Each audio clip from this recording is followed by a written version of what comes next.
Bonjour, donc j'ai réalisé cet ouvrage La santé connectée pour m'adresser à tous les patients, aussi bien en bonne santé qu'en mauvaise santé.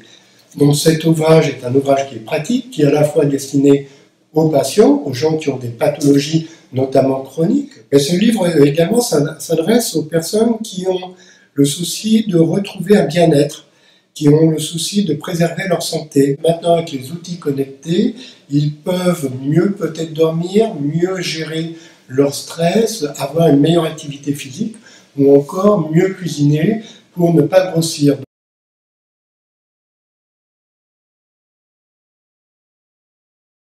En leur proposant des outils qui peuvent être utilisés au quotidien, que ce soit là encore le bracelet d'activité pour mesurer le nombre de pas qu'ils font par jour, en sachant que plus ils en feront régulièrement, plus ils se sentiront bien, en prenant par exemple leur tension artérielle quand ils ont été chez leur médecin, qu'on leur a dit que c'était un petit peu limite, donc ils peuvent prendre la tension artérielle et donc contrôler qu'ils sont bien dans les normes. Ils peuvent aussi utiliser des applications sur leur smartphone,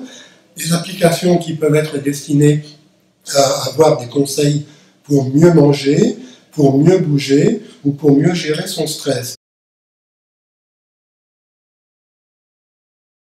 L'ouvrage s'adresse à des personnes de tout âge, que ce soit des personnes jeunes ou des personnes âgées. Par exemple, pour les personnes âgées, on peut les aider à mieux vieillir en maintenant une activité physique régulière, par exemple avec un bracelet connecté, en les rassurant sur leur tension artérielle, qu'elle soit bien corrigée grâce au traitement qu'ils prennent avec le tensiomètre.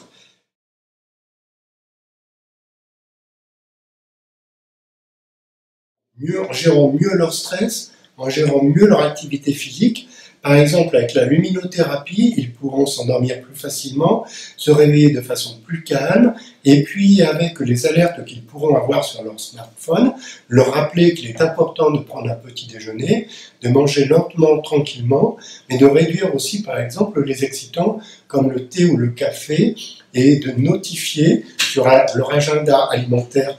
comment améliorer la consommation d'excitants.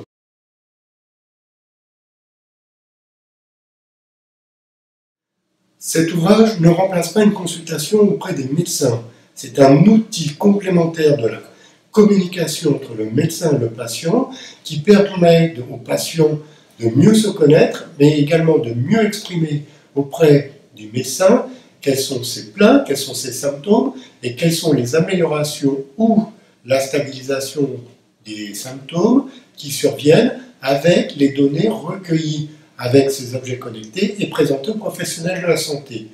C'est donc l'ouvrage est donc un outil qui va servir à mieux connaître son corps, à mieux se prendre en charge pour le bien-être, et puis pour les patients qui souffrent de maladies notamment chroniques, à favoriser l'échange avec les professionnels de santé et à améliorer leur état de santé.